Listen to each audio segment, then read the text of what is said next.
Many people these days create estate plans that are built around some form of trust.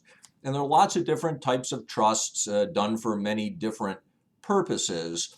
But when someone creates a trust as the centerpiece of their estate plan, they will have detailed instructions in the trust as to how their assets are to be distributed when they pass away. And so, in that respect, the trust really takes the place of a will.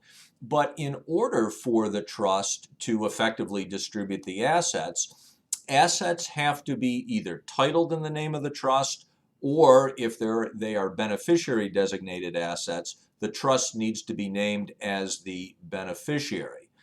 So the question that can arise is, well, what if something got left out of the trust? How do we deal with that? Well, the way we deal with that is something called a pour-over will. And a pour-over will is a will, but what makes it different from most wills is that there are no detailed instructions as to how assets are to be distributed, because the intent is the assets are in the trust and the trust is going to control that.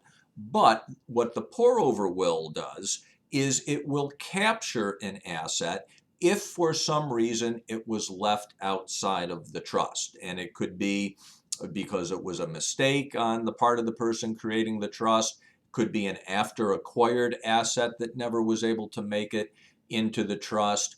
The pour over will, though, make sure that at the end of the day, everything will eventually be poured over into the trust. Now, ideally, we don't want to have to use the pour over will because it's going to have to go through probate. And one of the main purposes of creating a trust-based estate plan is to avoid the probate process. And we'll talk about that on another video.